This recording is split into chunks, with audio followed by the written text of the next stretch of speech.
ಓಂ ಶ್ರೀ ಗುರು ಬಸವಲಿಂಗಾಯ ನಮಃ. ಈ ದಿನ ಶರಣರಾದಂಥ ಬಬ್ಬಿ ಬಾಚಯ್ಯನವರ ಒಂದು ವಚನವನ್ನು ನೋಡೋಣ. ಶರಣರಾದಂಥ ಬಬ್ಬಿ ಬಾಚಯ್ಯನವರ ಒಂದು ವಚನ. ಭ್ರಾಂತ ಒಳೆದು ನಿಂದಲ್ಲಿ ಅರ್ಚನೆ, ಭ್ರಾಂತ ಒಳೆದು ನಿಂದಲ್ಲಿ ಅರ್ಚನೆ, ವಿಕಾರ ಒಳೆದಲ್ಲಿ ಪೂಜೆ, ವಿಕಾರ ಒಳೆದಲ್ಲಿ ಪೂಜೆ, ಸಮತೆ ನಿಂದಲ್ಲಿ ನೈವೇದ್ಯ, ಸಮತೆ ನಿಂದಲ್ಲಿ ನೈವೇದ್ಯ, ಸಕಲವನ್ನರಿದು ಮರದಲ್ಲಿ ಪರಿಪೂರ್ಣ, ಸಕಲವನ್ನರಿದು ಮರದಲ್ಲಿ ಪರಿಪೂರ್ಣ, ಏಣಾಂಕಧರ ಸೋಮೇಶ್ವರ ಲಿಂಗದಲ್ಲಿ, ಏಣಾಂಕಧರ ಸೋಮೇಶ್ವರ ಲಿಂಗದಲ್ಲಿ.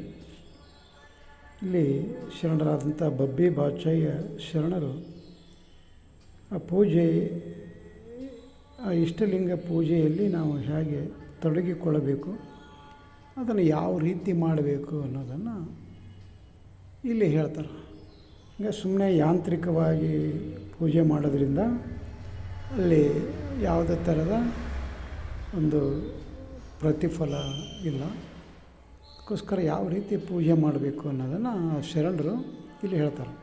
ಭ್ರಾಂತು ಒಳೆದು ನಿಂದಲ್ಲಿ ಅರ್ಚನೆ ಅಂದರೆ, ನಮ್ಮಲ್ಲಿ ಅನೇಕ ಭ್ರಾಂತಿಗಳಂದ್ರೆ ಒಂದು ಹುಚ್ಚುತನ ಇರ್ತಾವೆ. ಆ ಪೂಜೆ ಮಾಡಿದರೆ ಅದಾಗಬೇಕು, ಈ ಪೂಜೆ ಮಾಡಿದರೆ ಇದಾಗಬೇಕು, ನಾವು ಪೂಜೆ ಮಾಡಿದ ತಕ್ಷಣ ಇದು ಸಿಗಬೇಕು ಅಂತೇಳಿ ಏನೋ ಒಂದು ದೇವರಿಗೆ ಹುಚ್ಚು ಹುಚ್ಚು ಥರದ ಒಂದು ಬೇಡಿಕೆಗಳನ್ನು ನಾವು ಇಡ್ತೇವೆ. ನಿನಗೆ ಇದನ್ನು ಕೊಟ್ಟರೆ ನಾನು ಇದನ್ನು ಕೊಡಬೇಕು, ನೀನು ಈ ಕೆಲಸ ನಂದು ನೆರವೇರಿಸಿದೆ ಅಂದರೆ ನಾನು ನಿನಗೆ 101 ತೆಂಗಿನಕಾಯಿ ಹೊಡಿತೀನಿ, ಮತ್ತು ಮಗಗೆ ನೌಕರಿ ಸಿಕ್ಕರೆ ನಿನಗೊಂದು ಗಂಟೆ ಕಟ್ತಾನೆ. ಹಿಂಗೆ ಏನೇನೋ ಒಂಥರ ಭ್ರಾಂತಿಗಳ ಲೋಕದಲ್ಲಿ ನಾವಿರ್ತೇವೆ.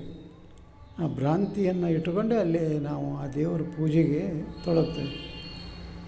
ಆದರೆ ಇಲ್ಲಿ ಶರಣರು ಏನು ಹೇಳ್ತಾರೆ ಅಂದರೆ, ಪೂಜೆ ಮಾಡುವಾಗ ಯಾವುದೇ ಥರದ ಒಂದು ಭ್ರಾಂತಿ ಇರಬಾರ್ದು ಅಂತ, ಯಾವುದೇ ಥರದ ಒಂದು ಹುಚ್ಚುತನ ಇರಬಾರ್ದು. ಇಲ್ಲದೆ ಹೋದರೆ ಅದು ಒಂದು ಪೂಜೆ ಆಗೋದಿಲ್ಲ.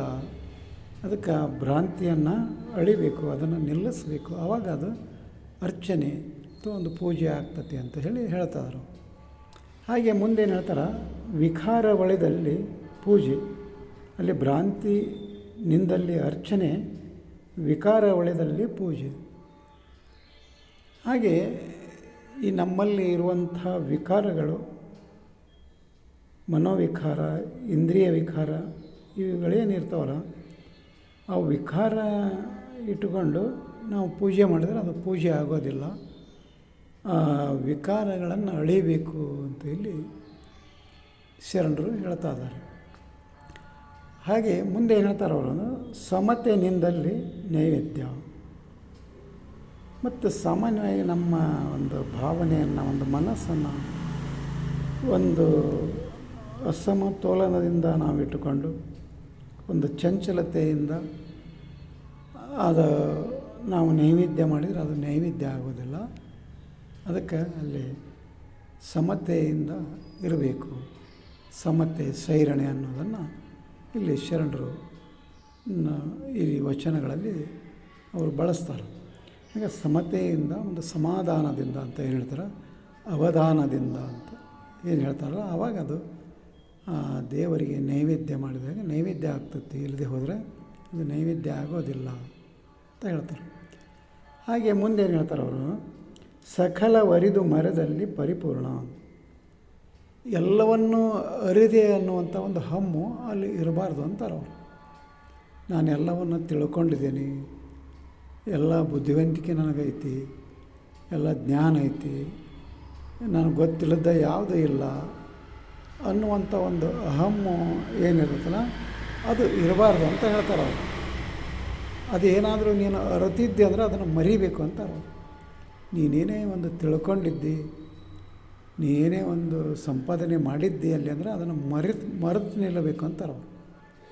ಹಾಗೆ ಅದನ್ನು ಸಕಲವನ್ನು ತಿಳ್ಕೊಂಡ್ರೂ ಸಹಿತ ಮರೆದು ನನಗೇನು ಗೊತ್ತಿಲ್ಲ, ನನಗೇನು ತಿಳಿದಿಲ್ಲ ಅಂತ ಹೇಳಿ ಅಂದ್ಕೊಂಡಾಗ ಅಲ್ಲಿ ಒಂದು ಪರಿಪೂರ್ಣತೆ ಸಿಗ್ತೈತಿ ಅಂತಾರೆ. ಇಲ್ಲದೆ ಹೋದರೆ ಅದು ಸಕಾಲವನ್ನು ನಾನು ಅರ್ತೇನೆ ಅಂದಾಗ ಅದು ಅಪೂರ್ಣ ಆಗ್ತದೆ. ಅದನ್ನು ಮರಿಬೇಕು ಅನ್ನೋದನ್ನು ಇಲ್ಲಿ ಶರಣರು ಹೇಳ್ತಾರೆ. ಹಾಗೆ ಮುಂದೆ ಅವರು ಹೇಳ್ತಾರೆ, ಏಣಾಂಕರಧರ ಸೋಮೇಶ್ವರ ಲಿಂಗದಲ್ಲಿ ಅಂದ್ರೆ ಸೃಷ್ಟಿಕರ್ತ ಪರಮಾತ್ಮನಿಗೆ ಅಲ್ಲಿ ಏನಾಗಬೇಕು ಅಂದರೆ ಅರ್ಚನೆ ಮಾಡಬೇಕಂದ್ರೆ ಭ್ರಾಂತಿ ಬಿಡಬೇಕು, ಪೂಜೆ ಮಾಡಬೇಕಂದ್ರೆ ವಿಕಾರ ಉಳಿಬೇಕು, ನೈವೇದ್ಯ ಮಾಡಬೇಕಂದ್ರೆ ಸಮತೆಯಿಂದ ಇರಬೇಕು, ಮತ್ತು ಅಲ್ಲಿ ಪರಿಪೂರ್ಣತೆ ಸಿಗಬೇಕಾಯ್ತಂದ್ರೆ ಸಕಲವನ್ನು ಅಲ್ಲಿ ಅರ್ಥರು ಮರೆತಂತೆ ಇರಬೇಕು ಅನ್ನೋದನ್ನು ಇಲ್ಲಿ ಶರಣರು ಈ ವಚನದಲ್ಲಿ ಹೇಳ್ತಾರೆ. ಹಾಗೆ ನಾವು ಸಹಿತ ಲಿಂಗ ಪೂಜೆಯಲ್ಲಿ ತೊಡಗುವಾಗ, ಅರ್ಚನೆಯಲ್ಲಿ ತೊಡಗುವಾಗ ಆ ಭ್ರಾಂತಿಯನ್ನು ಬಿಡಬೇಕು, ಮತ್ತು ವಿಕಾರ ಅಳಿಬೇಕು, ಸಮತೆಯಿಂದ ನಿಲ್ಲಬೇಕು. ಇವೆಲ್ಲ ಮತ್ತು ಜ್ಞಾನ ನಮಗೆ ಬರಬೇಕು ಅಂದಾಗ ಮತ್ತೆ ನಾವು ಅಲ್ಲಿ ಏನು ಮಾಡಬೇಕು, ವಚನಗಳನ್ನು ಓದಬೇಕಾಗ್ತದೆ. ವಚನಗಳನ್ನು ಓದಿ ಪಚನ ಮಾಡಿಕೊಳ್ಬೇಕು. ಆವಾಗ ಅಂತಹ ಒಂದು ಜ್ಞಾನ ನಮಗೆ ಪ್ರಾಪ್ತಿಯಾಗ್ತದೆ. ಅದಕ್ಕೋಸ್ಕರ ವಚನಗಳನ್ನು ಓದೋಣ, ಪಚನ ಮಾಡಿಕೊಳ್ಳೋಣ ಅಂತ ಹೇಳುತ್ತಾ ಈ ವಚನಕ್ಕೆ ವಿರಾಮ ಕೊಡ್ತಾ ಇದ್ದೇನೆ. ಶರಣು ಶರಣ.